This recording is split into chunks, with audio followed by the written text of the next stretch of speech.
معجزه ښځه چې غیر مسلمه ده هغې خپل ځان نه واخیستو او پیښې کو چې بهی که تاسو په ما باندې دا انسولین چې کوئ د دې وایروس خلاف چې کوم هغه انسولین جوړیږي نو زه بالکل دې قربانۍ ته تیار یم زما 2 بچي دي خیر دی که زه د دې بچو نه لاړه شم خیر دی دا قرباني به زه ورکړم د دغه زنانه په ذهن کې هم دا نشته چې زه به جنت ته ځم او الله تعالی دی او دا شیزونه هغه منیم نه غیر مسلمه ده او څه کوي خپل ځان قرباني کوي چې بهی خلک بچ شي انسانیت بچ شي زه خیر دی که مړه شم ځان یې پیش کړی او یو زما مسلمان رور دی ماسک نه میلاویږي ماسک نه ماسک کوم اچوم دا نه میلاویږي ما ورته ډاکټر صاحب نه تاسو کو ادریس نه مې ډاکټر صاحب مې ماسک چې جامه د خاندل وای ما خپل نه میلاوي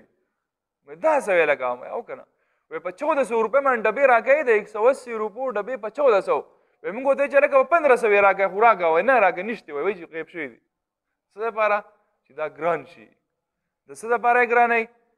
مسلمان ورته تکلیف دی هغه مري د خلکو چې کوم دی حالات داسې شوي دي ذهني تورې خلک بیماران کړي دي او دې څه وایي یاره زه په ماسک کې پیسې وګټم دا مسلمانان یو موږ اول دا بیماري پتا نشي راتلی نن په بل باندې را روان د سبا پتا باندې راتلی شي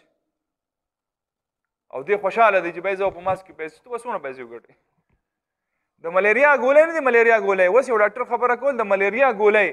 دا میډیکل سټور والا غیبي کړي دي شارټ ټي بای وایي هغه څنګه شارټ شوی دا خو د دنیا په مارکیټ کې پرتی دي خلک وایي حکومت مهنګایي راوست حکومت نه د خلکو په خپله راوست موږ په خپله باندې راولو دا هر څه دا زموږ مسلماني دی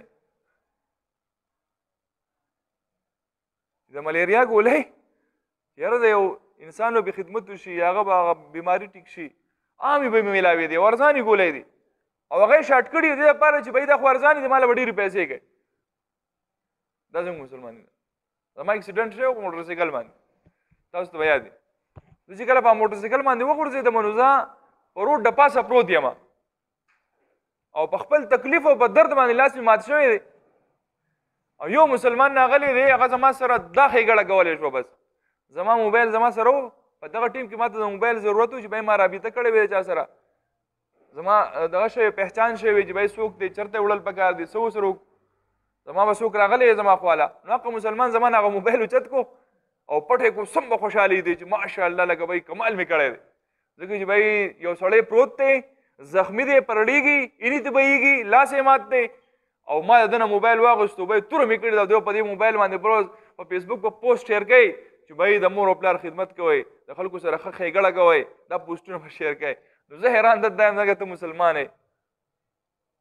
او سبا به دقه سړی مړ پروت وي موږ به په جنازه بیا ولاړ موږ به څه وایو هلکه به یې دعا وکړو چې الله تعالی یې وبخي ځکه چې به ډېر ښه سړی و